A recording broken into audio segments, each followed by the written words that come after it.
नमस्कार स्टूडेंट्स, कैसे हैं आप सभी। आज की अपनी हिंदी क्लास में चैप्टर 2 गद्य भाग का दूसरा पाठ प्रेमचंद पढ़ेंगे। पहला पाठ अपना कंप्लीट हो चुका है। प्रेमचंद जी का परिचय और पाठ का परिचय की जानकारी पूर्व के वीडियो में आप लोगों को दी थी, उसी को एक बार फिर से रिवाइज कर देता हूँ। मुंशी प्रेमचंद, जिन्हें उपन्यास सम्राट कहा जाता है, मूल नाम इनका धनपत राय था। उर्दू में ये नवाब राय के नाम से लिखते थे और हिंदी में ये प्रेमचंद के नाम से लिखते थे। मुंशी प्रेमचंद की कहानियाँ और उपन्यास उस समय हमारे समाज की जो रियलिटी थी, जो वास्तविकता थी, उसी वास्तविकता को दर्शाते। किसानों की स्थिति, दलित वर्ग की स्थिति, औरतों की क्या स्थिति थी समाज में, वर्ण व्यवस्था जो है वो कैसी थी, समाज में जो बुराइयां कुरीतियां फैली हुई थी, उनके ऊपर करारा व्यंग्य करते हुए उन्होंने अपनी रचनाएं लिखी। साथ ही साथ राष्ट्रीय भावनाओं से ओतप्रोत भी इनकी रचनाएं देखने को मिलती हैं। भाषा बहुत ही सरल, सीधी और पाठकों को बिल्कुल समझ में आने वाली। इनकी जो रचनाएं हैं, कहानियों का संग्रह मानसरोवर 8 भागों में है। उपन्यास निर्मला, सेवा सदन, प्रेमाश्रम, रंगभूमि, कर्मभूमि, गोदान और गबन। नाटक करबला, संग्राम। पत्रिकाएं माधुरी, हंस, मर्यादा और जागरण। इन पत्रिकाओं का इन्होंने संपादन किया था। अब आइए इस पाठ का परिचय। ईदगाह एक कहानी है। ईदगाह उस स्थान को कहा जाता है जहाँ पर मुस्लिम समुदाय के लोग ईद की नमाज पढ़ते हैं। उस जगह को ईदगाह कहा जाता है। यह कहानी बाल मनोविज्ञान को चरितार्थ करने वाली एक कहानी है। बाल मनोविज्ञान, बालकों के मन का विज्ञान। बालक क्या सोचते हैं, क्या क्रिया प्रतिक्रिया करते हैं, कैसा उनका स्वभाव होता है, यह सब कुछ इस कहानी में हमें देखने को मिलेगा। इसमें एक ग्रामीण मुस्लिम परिवार को आधार बनाकर ये कहानी लिखी गई है, जो ईद का त्यौहार किन परिस्थितियों में और कैसे मनाते हैं वो सब कुछ बताया गया। साथ ही देखिए, एक लाइन, बहुत अच्छी लाइन, मन को छू लेने वाली लाइन है कि अभाव उम्र से पूर्व बच्चों में कैसे बड़ों जैसी समझदारी पैदा कर देती है। अभाव कहते हैं कमी, गरीबी। गरीब घर के जो बच्चे होते हैं वो उम्र से पहले समझदार हो जाते हैं, क्योंकि उनके ऊपर जिम्मेदारियों का बोझ आ जाता है। यह कहानी हामिद के चरित्र से साफ जाहिर होता है। इस कहानी का मुख्य पात्र है एक बच्चा हामिद, जो एक गरीब मुस्लिम परिवार का बच्चा है। वो मेले में जाता है, उसके सभी दोस्त खिलौने खरीदते हैं, मिठाइयाँ खाते हैं, लेकिन वो अपने आप पर संयम रखता है और जो पैसे वो लेकर जाता है उनसे वो खिलौने नहीं खरीदता है, मिठाइयाँ नहीं खरीदता है। अपनी बूढ़ी दादी के लिए एक चिमटा खरीद कर लाता है, जिसके रोटियां सेकते समय हाथ जल जाते हैं। यही वो पंक्ति है कि गरीबी समय से पहले बच्चों को समझदार बना देती है। हामिद गरीब घर का बच्चा है। सभी बच्चे जो हैं वो पैसे वाले घरों के हैं, वो मिठाइयाँ खाते हैं, खिलौने खरीदते हैं, लेकिन ये सोचता है कि ये खिलौने किस काम के। मिठाइयाँ कुछ समय के लिए मन को तृप्ति देती है, ये भी किसी काम की नहीं है। यदि मैं चिमटा लेकर जाऊँगा तो मेरी दादी जो रोटियां सेकती है मेरे लिए, उसके हाथ नहीं जलेंगी।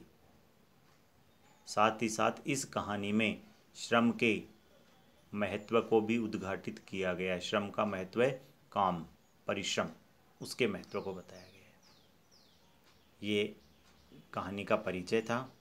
अब आइए ईदगाह। ईदगाह वह स्थान जहाँ पर ईद की नमाज पढ़ी जाती है। रमज़ान के पूरे 30 रोज़ों के बाद ईद आई है। रमज़ान महीना है, जैसे जनवरी फरवरी सावन भादवा का महीना आता है, वैसे ही मुस्लिम कैलेंडर जो है उसमें एक रमज़ान का महीना आता है। रमज़ान के महीने में मुस्लिम समुदाय के लोग रोज़े रखते हैं 30 दिनों तक, और रोज़े रखने के बाद ईद मनाते हैं। तो 30 रोज़ों के बाद ईद आई है। कितना मनोहर, कितना सुहावना प्रभात है। और आज की जो सुबह है वो बहुत ही सुंदर है, बहुत मनमोहक है। वृक्षों पर कुछ अजीब ही हरियाली आज दिखाई दे रही है।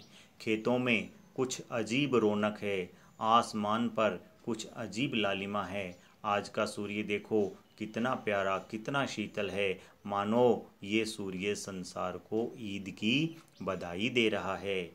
गांव में कितनी हलचल है। देखिए स्टूडेंट्स, ऊपर की जो 3 पंक्तियां आई हैं, उस 3 पंक्तियों में मानव मन की भावनाओं के बारे में बताया गया है कि जिस दिन कोई त्यौहार होता है, जिस दिन खुशी का मौसम होता है, उस दिन हर एक चीज़ खुशनुमा नज़र आती है।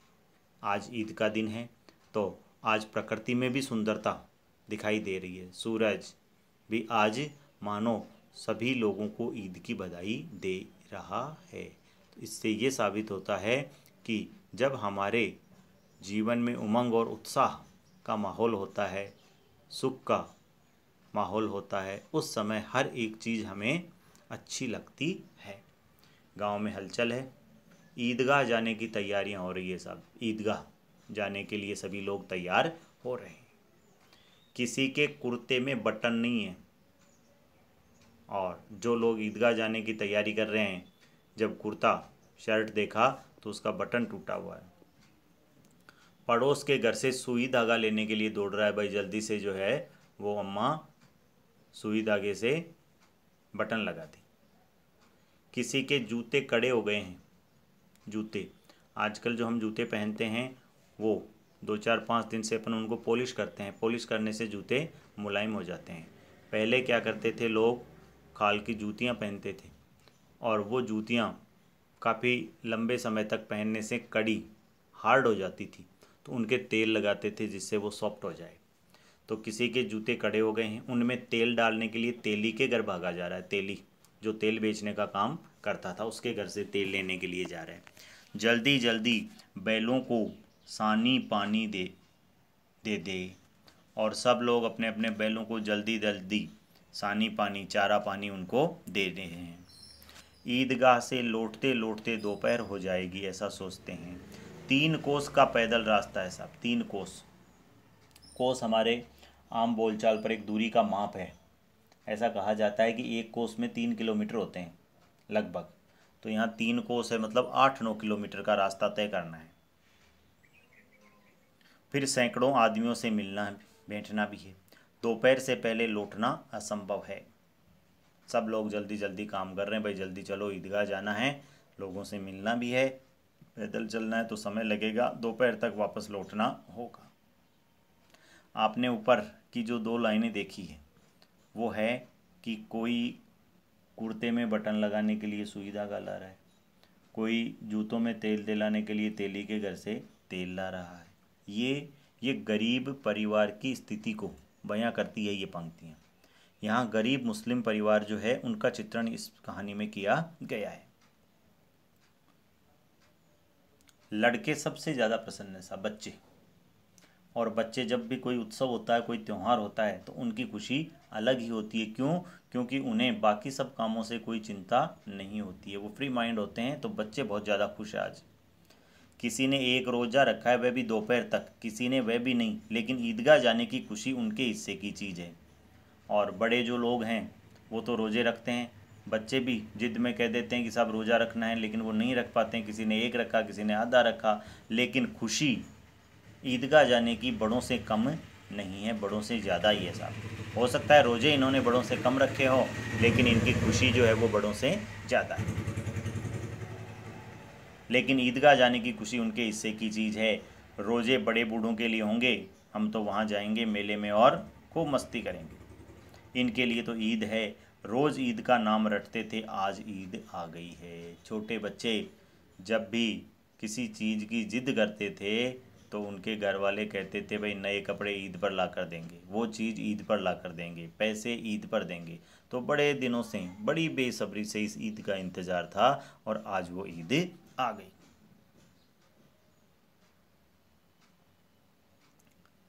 अब जल्दी पड़ी है कि लोग ईदगाह क्यों नहीं चलते हैं। सभी लोग तो अपना अपना काम निपटाने में लगे, लेकिन बच्चों को बड़ी जल्दी है साहब कि ये लोग इतना लेट क्यों कर रहे हैं, ये ईदगाह क्यों नहीं जा रहे हैं।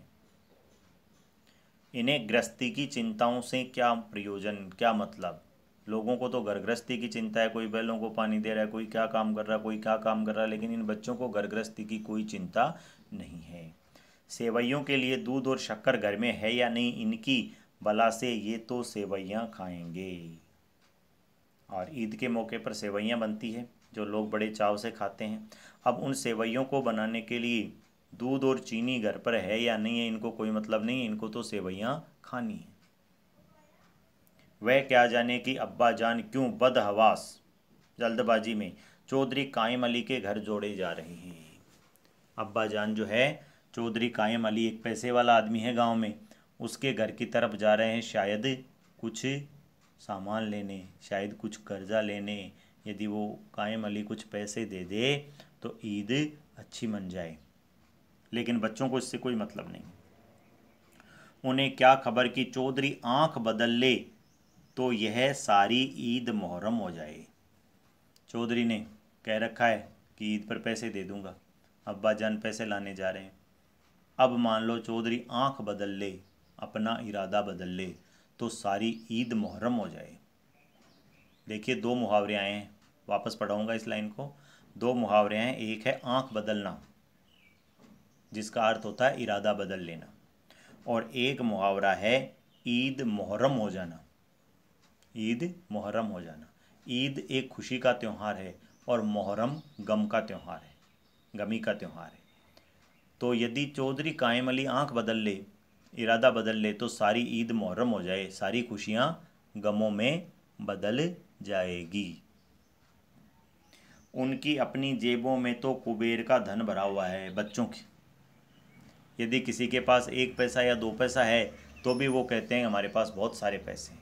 ये बाल मनोविज्ञान है। बार बार जेब से अपना खजाना निकाल कर गिनते हैं बच्चे और खुश होकर फिर अपनी जेब में रख लेते हैं। ये बच्चों का मनोविज्ञान है। जब बच्चे के पास कोई चीज़ होती है तो बार बार में उस चीज़ को वो निकाल कर देखता है, पैसे निकालता है, गिनता है, फिर रखता है, फिर थोड़ी देर में पैसे निकालता है, गिनता है, जबकि पैसे तो उतने ही हैं, बढ़ने वाले नहीं हैं। लेकिन यही बाल मनोविज्ञान है, यही एक बच्चे के मन की भावनाएं हैं। महमूद कहानी का एक पात्र है, गिनता है 1 2 10 12, उसके पास 12 पैसे हैं। कितने पैसे हैं? 12 पैसे। ये बहुत पुरानी कहानी है। उस समय पैसे चलते थे, जैसे अब 1 रुपये में 100 पैसे होते हैं। 1 रुपये में 100 पैसे होते हैं। तो 1 पैसा, 2 पैसा, 5 पैसे, 10 पैसे, ऐसे पैसे चलते थे पहले। आज तो वो चलन में नहीं है, लेकिन पहले चलते थे। आज तो 1 रुपया ही है चलन में। उसके पास 12 पैसे। मोहसिन के पास 1 2 3 8 9 15 पैसे हैं। मोहसिन के पास 15, ये गिन रहे हैं वो बच्चे। महमूद के पास 12 पैसे हैं, मोहसिन के पास 15 पैसे हैं। इन्हीं अनगिनत पैसों से अनगिनत चीज़ें लाएंगे। और बच्चे सोच रहे हैं कि ये पैसे अनगिनत है, बहुत धन है हमारे पास, और इस बहुत सारे धन से बहुत सारी चीज़ें मेले से खरीद कर लाएंगे। ये एक मनोविज्ञान है, बाल मनोविज्ञान। खिलौने, मिठाइयाँ, बिगुल एक बजाने का होता है, गेंद और न जाने क्या क्या खरीद कर लाएंगे। सबसे ज़्यादा प्रसन्न है हामिद, जो इस कहानी का मुख्य पात्र है। वह 4-5 साल का एक गरीब सूरत दुबला पतला लड़का है जिसका बाप गत वर्ष हेजे की भेंट चढ़ गया था। एक 4-5 साल का दुबला पतला गरीब सूरत का सा बच्चा है जिसके पिता की मृत्यु पिछले वर्ष हो गई थी। किससे? हेजा। हेजा बीमारी होती है एक, उससे मर गए। और माँ न जाने क्यों पीली होती होती एक दिन मर गई। माँ न जाने पीली पड़ती पड़ती क्यों एक दिन मर गई। देखना, ये जो लाइन है इस लाइन से भी समाज की एक स्थिति, वास्तविक स्थिति जो रियलिटी है वो नज़र आ रही है। हामिद के पिता कैसे मरे? हैजे की बीमारी से मरे। और हामिद की माता कैसे मरी? पता नहीं कैसे मरी। यानी उस समय समाज में स्त्री और पुरुष में एक भेदभाव था। आदमी जब बीमार हो जाता था तो उसका इलाज करवाया जाता था, डॉक्टर वैद्य को उसे दिखाया जाता था। लेकिन एक औरत जब बीमार हो जाती थी तो उसको कहीं नहीं ले जाते थे, कहीं नहीं दिखाते थे, बीमारी का पता ही नहीं है कैसे मर गई। तो ये उस समय की एक रियलिटी है समाज की। किसी को पता नहीं चला क्या बीमारी है, कहती भी तो कौन सुनने वाला था? यदि वो कहती भी तो सुनता कौन था? घर में कोई सुनने वाला नहीं था। यानी उस समय समाज में स्त्रियों की स्थिति अच्छी नहीं थी, उन्हें पुरुषों के बराबर अधिकार प्राप्त नहीं थी। दिल पर जो कुछ बीतती थी वह दिल में ही वो सहन करती थी, और जब न सहा गया तो संसार से विदा हो गई, मर गई बेचारी। अब हामिद अपनी बूढ़ी दादी अमीना की गोद में सोता है। हामिद के माँ बाप मर गए, हामिद बेचारा यतीम हो गया। अब बूढ़ी दादी ही उसका पालन पोषण कर रही है, और उतना ही प्रसन्न है वह जितने बाकी बच्चे हैं। उसके अब्बा जान रुपए कमाने गए हैं, और जब सब बच्चे अपनी अम्मी और अब्बू के बारे में बातें करते हैं तो हामिद भी अपनी दादी से पूछता है कि दादी मेरे अम्मी और अब्बू कब आएंगे? तब दादी बच्चे को बहलाने के लिए उससे झूठ कहती है। क्या कहती है? कि तुम्हारे अब्बा जान पैसे कमाने गए हैं, बहुत सारी थैलियाँ भरकर पैसे लेकर आएंगे, और तुम्हारी अम्मी जान अल्लाह मियाँ के यहाँ घर से उसके लिए बड़ी बड़ी चीज़ें लेने के लिए गई है, कि तुम्हारी अम्मी भी अल्लाह मियाँ के घर गई है, तुम्हारे लिए अच्छी अच्छी चीज़ें लेकर आएंगी। इसलिए हामिद प्रसन्न है कि उसके भी माँ बाप आएंगे। आशा तो बड़ी चीज़ है, फिर बच्चों की आशा है साहब। आशा तो बहुत बड़ी चीज़ है, और फिर तो बच्चों की आशाएं हैं। बच्चा भी आश लगाए बैठा है कि कभी उसके भी अम्मी अब्बू आएंगे। उसकी कल्पना तो राई का पर्वत बना देती है। यहाँ पर भी एक मुहावरा है साहब, राई का पर्वत बनाना, छोटी सी बात को बहुत बड़ा चढ़ा कर कहना। तो वो कल्पना ही कर रहा है कि उसके अब्बू आएंगे, इतने पैसे लाएंगे, फिर वो ये चीज़ खरीदेगा, फिर ये करेगा, ऐसे करेगा, वैसे करेगा। हामिद के पाँव में जूते नहीं है साहब, सिर पर एक पुरानी टोपी है जिसका गोटा टोपी के आगे लगाते हैं वो भी काला पड़ गया है, फिर भी वो प्रसन्न है। देखो देखो किस तरह से एक गरीब परिवार का चित्रण किया गया है। पाँव में बच्चे के जूते नहीं हैं, टोपी पुरानी है, गोटा काला पड़ गया है, और काला कब पड़ता है? 2-3 साल बाद में पड़ता है, तो ये टोपी भी 2-3 साल पुरानी है इसकी, फिर भी वो प्रसन्न है कि जब उसके अब्बा जान थैलियाँ और अम्मी जान नियामतें, बहुत सारी दुआएं, चीज़ें लेकर आएगी तो वह दिल के अरमान निकाल लेगा। फिर भी बच्चा खुश है कि आज नहीं है तो क्या हुआ, जब उसके अम्मी अब्बू आएंगे तब वो अपने दिल के सारे अरमान निकाल लेगा, अपने मन की सारी इच्छाएं पूरी कर लेगा। ये भी मुहावरा, दिल के अरमान निकालना, मन की इच्छाएं पूरी करना। अभागिन अमीना अपनी कोठरी में बैठी रो रही है, और हामिद की दादी अभागिनी, दुर्भाग्यशाली, अपनी कोठरी में कमरे में बैठी बैठी रो रही है। आज ईद का दिन और उसके घर में एक दाना भी नहीं है खाने के लिए, बच्चे को क्या पका कर खिलाए वो। आज आबिद होता तो क्या इसी तरह ईद आती और चली जाती? आबिद, हामिद के पिता। अमीना सोचती है कि आज यदि उसका बेटा जिंदा होता तो क्या ईद ऐसे ही आकर चली जाती? नहीं साहब, तब ईद में बहुत सारी चीज़ें आती, बहुत सारी मिठाइयाँ आती, लेकिन आज परिवार की स्थिति ऐसी है कि पकाने के लिए एक दाना भी नहीं है। और बच्चे जो होते हैं, बच्चों के मन को हम कैसे भांप सकें, कैसे देख सकें? बच्चा तो सोचता है कि आज जैसे सब घरों में मिठाइयाँ बन रही है वैसे उसके घर में भी बनेगी, लेकिन अपने घर की स्थितियों से वो बेखबर है। इस अंधकार और निराशा में अमीना डूबी चली जा रही है। किसने बुलाया था इस निगोड़ी ईद को? और अमीना कहती है कि इस ईद को किसने बुलाया था, क्यों आई है ये हमारे घर। गरीबों के घर त्योहार आने का कोई मतलब नहीं होता है। क्यों? क्योंकि वो बेचारे उस हंसी खुशी से त्यौहार को नहीं मना पाते, इसलिए अमीना दुखी है कि ये ईद क्यों आ गई।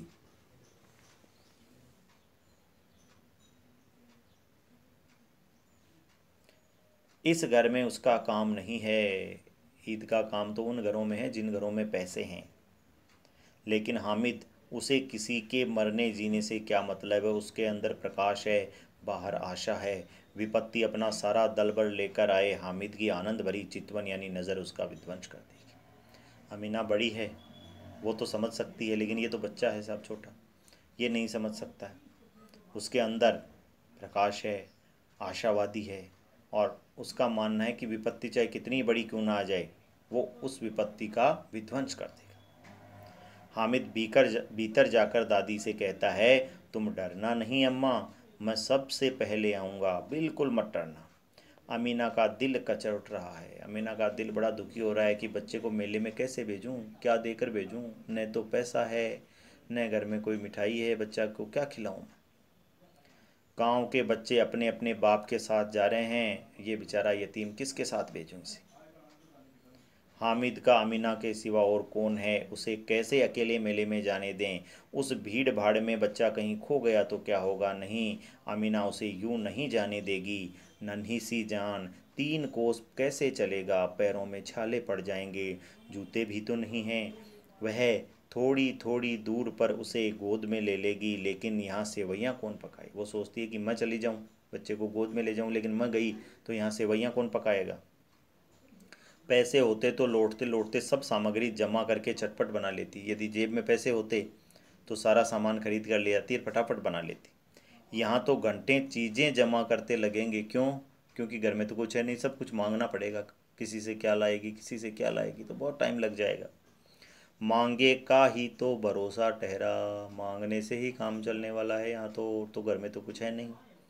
उस दिन फ़हीमन के कपड़े सिले थे। फ़हीमन किसी का नाम है, तो ये कपड़े सिलाई का काम भी करती है अमीना। 8 आने पैसे मिले थे, 8 आने। 1 रुपये में 16 आने होते हैं, 8 आने 50 पैसे। 8 आने पैसे मिले थे। उस अठन्नी को ईमान की तरह बचाती चली आती थी इसी ईद के लिए। लेकिन कल ग्वालिन सर पर सवार हो गई तो क्या करती। ग्वालिन जिससे दूध ले रही है अमीना, तो अठन्नी थी, 8 आने थे। अमीना ने सोचा था कि ये 8 आने जो है वो ईद के लिए रखूँगी, लेकिन दूध वाली आ गई। उसने कहा भाई दूध का हिसाब करो, तो वो ले गई। कितने पैसे ले गई देखो। हामिद के लिए कुछ नहीं है तो 2 पैसे का दूध तो चाहिए चाहिए। अब तो कुल 2 आने पैसे बचे हैं, 2 आने बचे हैं 8 आने में से। 3 पैसे हामिद की जेब में और 5 अमीना के बटुए में, 8 पैसे। यही तो बिसात है, यही खजाना है इनके पास तो। और ईद का त्यौहार अल्लाह ही बेड़ा पार लगाएगा साहब, अल्लाह ही जाने कैसे होगा। बिल्कुल पैसा नहीं है घर में। सभी को सेवैयाँ चाहिए और थोड़ा किसी को आंख नहीं लगता है। घर में लोग आते हैं ईद की बधाई देने, सब कहते हैं सेवैयाँ लाओ, और थोड़ी कोई खाता नहीं है। ज़्यादा बेचारी बनाए कहाँ से, कुछ सामान इसके पास है नहीं। देखो ये एक एक गरीब परिवार का चित्रण कितनी खूबसूरती से यहाँ पर प्रेमचंद जी ने किया है। किस किस से मुँह चुराएगी, और मुँह क्यों चुराए साहब। साल भर का त्यौहार है, ज़िंदगी खैरियत में रहे, उनकी तकदीर भी तो उसी के साथ है। बच्चे को खुदा सलामत रखे, ये दिन भी कट जाएंगे मुसीबत के। गांव से मेला रवाना हो गया और बच्चों के साथ हामिद भी जा रहा था। कभी सब के सब दौड़कर आगे निकल जाते, किसी पेड़ के नीचे खड़े होकर साथ वालों का इंतज़ार करते। ये लोग क्यों इतना धीरे धीरे चल रहे हैं। हामिद के पैरों में तो जैसे पर लग गए हैं साहब।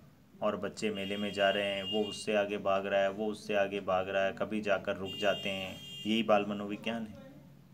हामिद सोचता है कि ये लोग इतने धीरे धीरे क्यों चल रहे हैं, जल्दी से मेले में क्यों नहीं जा रहे हैं। उसके जैसे पैरों में पर लग गए, पर कहते हैं पंखों को। वह कभी थक सकता है क्या भला। शहर का दामन आ गया, शहर के नज़दीक आ गए। सड़क के दोनों ओर अमीरों के बगीचे हैं, पक्की 4 दीवारी बाउंड्री बनी हुई है। पेड़ों में आम और लीची के पेड़ हैं। कभी कभी कोई लड़का कंकड़ उठाकर आम पर निशाना लगाता है। माली अंदर से गाली देता हुआ निकलता है। लड़के वहाँ से एक फरलांग दूर भाग जाते हैं, खूब हंसते हैं। माली को कैसे उल्लू बनाया। ठीक है। बड़ी बड़ी इमारतें आने लग गई, सब शहर में आ गए। ये अदालत है, कोर्ट, ये कॉलेज है, ये क्लब हाउस है। इतने बड़े कॉलेज में कितने लड़के पढ़ते होंगे, बच्चे सोच रहे हैं। देखो छोटे बच्चे जो होते हैं उनकी सोच क्या होती है। देखो बच्चे सोच रहे हैं यार इतने बड़े कॉलेज में कितने लड़के पढ़ते होंगे। सब लड़के नहीं है जी, बड़े बड़े आदमी हैं। तब कोई एक लड़का कहता है सारे लड़के थोड़े हैं, तो बड़े बड़े आदमी पढ़ते हैं। सच, हाँ, उनकी मूछें भी है। इतने बड़े हो गए और अभी तक पढ़ते ही है। न जाने कब तक पढ़ेंगे और इतना पढ़कर करेंगे क्या ये। हामिद के मदरसे में 2-3 बड़े बड़े लड़के हैं, बिल्कुल 3 कोड़ी के। मदरसा स्कूल, हामिद की स्कूल में बड़े बड़े लड़के हैं जो बदमाश है। अब देखो बच्चे सोचते हैं कि जो बड़े होते हैं वो बदमाश होते हैं, तो कि साहब इस कॉलेज में बड़े बड़े लड़के पढ़ते हैं दाढ़ी मूछ वाले, तो वो भी शायद बदमाश ही होंगे। रोज़ मार खाते हैं, काम से जी चुराने वाले। इस जगह भी इसी तरह के लोग होंगे और क्या। क्लब घर में जादू होता है, सुना है यहाँ मुर्दे की खोपड़ियाँ दौड़ती है। अब देखो बच्चे आपस में बातें कर रहे हैं। और बड़े बड़े तमाशे होते हैं पर किसी को अंदर नहीं जाने देते। और यहाँ शाम को साहब लोग खेलते हैं, बड़े बड़े आदमी खेलते हैं दाढ़ी मूछ वाले। और मैम भी खेलती है, मैडम भी खेलती है। सच, एक लड़का कहता है अच्छा मैडम भी खेलती है। हमारी अम्मा को तो वह दे दो, क्या नाम होता है उसका, बैट, तो वह उसे पकड़ ही नहीं सके, घुमाते ही बेचारी गिर जाए। तो एक बच्चा कहता है यार यहाँ तो मैडम ही खेलती है, यदि मेरी अम्मी को बैट दे दे तो घुमाते ही बेचारी लुढ़क जाए, वो तो खेल ही नहीं सकती है। महबूद ने कहा हमारी अम्मी जान का तो हाथ ही कांपने लगे, अल्लाह कसम वो भी नहीं खेल सकती है। मोहसिन बोला अम्मी मनो आटा पीसती है, मनो 20 किलो रोजाना का आटा पीसती है, जरा सा बैट पकड़ लेगी तो क्या हाथ कांपने लगेंगे उसके। सैकड़ों घड़े पानी रोज निकालती है, 5 घड़े तो मेरी भैंस ही पी जाती है। किसी मैम को 1 घड़ा पानी भरना पड़े तो आंखों तले अंधेरा आ जाए। तो मोहसिन कहता है अरे वाह, मेरी अम्मी कर सकती है ये काम। वो रोजाना का 20-20 किलो तो आटा पीसती है, पानी निकालती है, भैंसों को पिलाती है, इतनी ताकत है मेरी अम्मी में। देखे तुम्हारी मैडम को कहो देखे 2 घड़े पानी के निकाल देगा। तो मोहसिन कहता है कि मेरी अम्मी जो है इन मैडमों से स्ट्रांग है। महमूद लेकिन दौड़ती तो नहीं, उछल कूद तो नहीं करती ना तेरी अम्मी। मोहसिन हाँ उछल कूद नहीं करती, लेकिन उस दिन मेरी गाय खुल गई थी और चौधरी के खेत में जा पड़ी थी, तो अम्मा इतना तेज दौड़ी थी कि कोई उन्हें पकड़ नहीं सका था। सच। ये बच्चों की बातें आई है ऊपर। आगे चले, हलवाइयों की दुकानें शुरू हुई। आज खूब सजी हुई थी, इतनी मिठाइयाँ कौन खाता है। और बड़ी बड़ी दुकानें, उनमें खूब मिठाइयाँ। बच्चे सोचते हैं यार इतनी मिठाई कौन खाता है, हमें हमें तो कभी एक मिठाई का पीस देखने को नसीब नहीं होता। यहाँ देखो कितनी मिठाइयाँ पड़ी हैं। देखो एक एक दुकान पर मणों 20-20 40-40 किलो मिठाई पड़ी है। सुना है रात को जिन्नात आकर खरीद ले जाते हैं। तब एक बच्चा कहता है कि हमने सुना है कि रात को जिन जिन होते हैं ना, अलादीन वाला जिन, तो कि जिन आता है, जिन भूत खरीद के ले जाता है। अब्बा कहते थे कि आधी रात को एक आदमी हर दुकान पर जाता है और जितना माल बचा होता है सारा तुलवा लेता है और सचमुच के रुपए देता है, बिल्कुल ऐसे ही रुपए जैसे हमारे पास है। तो बच्चे कहते हैं, एक बच्चा कहता है यार ये इतनी मिठाई कौन खाता है। तो एक बच्चा कहता है कि रात को जिन्न आता है और सारी मिठाइयाँ तुलवा कर ले जाता है, पैसे भी देता है सच वाले जैसे अपने पास है। हामिद को यकीन नहीं हुआ, ऐसे रुपए जिन्नात को कहाँ से मिलते हैं। मोहसिन ने कहा जिन्न को रुपए की क्या कमी है, जिस खजाने से चाहे वहाँ से ला सकता है, लोहे के दरवाजे भी उसको नहीं रोक सकते हैं जनाब। आप है किस फेर में, जिनको कोई नहीं रोक सकता है। हीरे जवाहरात तक उसके पास रहते हैं, जिससे खुश हो गए उसे टोकरे भर भर के जवाहरात दे दिए, अभी यहीं बैठे हैं 5 मिनट में कलकत्ता पहुंच जाता है जिन। ऐसा होता है। हामिद ने पूछा जिन्नात बहुत बड़े बड़े होते हैं क्या। मोहसिन एक एक आसमान के बराबर होता है। अब देखो आसमान को किसने नापा है, लेकिन बच्चे हैं सब कि आसमान जितने बड़े होते हैं। ज़मीन पर खड़े हो जाए तो उसका सिर आसमान से जाकर लग जाए, मगर चाहे तो एक लोटे में भी घुस सकता है, छोटा भी बन सकता है बड़ा भी बन सकता है, कैसा ही हो सकता है। हामिद लोग उन्हें कैसे खुश करते होंगे, कोई मुझे वह मंत्र बता दे तो एक जिन्न को मैं भी खुश कर लूँ। देखो कितनी गहराई की बात कही है। हामिद ने कहा यार जिन्न इतने इतने पैसे लाता है, लोग कैसे खुश करते हैं, यदि मेरे को कोई मंत्र दे देना तो मैं भी एक जिन्न को खुश कर लूँ और उस जिन्न से पैसा मांगूँ और वो पैसे दे तो हमारे घर की भी स्थिति सुधर जाए। देखो बच्चे क्या सोचते हैं। मोहसिन अब ये तो मैं नहीं जानता, लेकिन चौधरी साहब के काबू में बहुत सारे जिन्नात हैं। देखो, गांव में चौधरी सबसे ज़्यादा पैसे वाला है। तो एक बच्चा कहता है कि शायद बहुत सारे जिन पकड़ रखे हैं उसने, और वो जिन उसको पैसे ला कर देते हैं। कोई चीज़ चोरी हो जाए, चौधरी साहब उसका पता लगा देंगे और चोर का नाम भी बता देंगे। जुमराती किसी का नाम है ये, उसका बछड़ा उस दिन खो गया था, 30 दिन हो गए कहीं नहीं मिला। तब झक मारकर चौधरी के पास गए, चौधरी ने तुरंत बता दिया, मवेशी खाना जहाँ जानवरों को रखा जाता है में है और वहीं मिला। जिन्नात आकर उसको सारी खबरें दे देते हैं। अब उसकी समझ में आया कि चौधरी के पास इतना धन क्यों है और क्यों उनका इतना सम्मान है। तो बच्चों के अनुसार चौधरी के पास इतना धन क्यों है, कौन ला कर देता है ये धन, जिन्न ला कर देते हैं। आगे चले, पुलिस लाइन आ गई साहब। यही सब कांस्टेबल कवायद करते हैं, कांस्टेबल परेड करते हैं, रेटन 5-4। रात को बेचारे घूम घूम कर पहरा देते हैं, नहीं तो चोरियां हो जाए। अब बच्चे जा रहे हैं ईदगाह, तो पहले शहर का दामन शहर आया, फिर बगीचे आए, आम के पेड़ आए, मिठाई की दुकानें आई, कॉलेज आई, और अब क्लब हाउस आया, और अब आ गया पुलिस थाना, पुलिस लाइन। वहाँ पर कांस्टेबल परेड करते हैं, right left right left right. बेचारे रात को घूम घूम कर पहरा देते हैं, नहीं तो चोरियां हो जाए। मोहसिन ने विरोध किया कि ये कांस्टेबल पहरा देते हैं, तभी तुम बहुत जानते हो, अजी हजरत यही चोरी करते हैं। तो मोहसिन ने कहा, अरे यार, काहे के पुलिस वाले कोई पहरा देते हैं क्या, ये चोरी ये पुलिस वाले करवाते हैं। मैं मोहसिन ने कहा, तुम जानते नहीं ये हजरत, श्रीमान यही चोरियां कराते हैं। शहर में जितने चोर डाकू है सब इनसे मिले रहते हैं, पुलिस वालों से। रात को ये लोग चोरों से जो कहते हैं कि चोरी करो, और आप दूसरे मोहल्ले में जाकर जागते रहो कहकर पुकारते रहते हैं।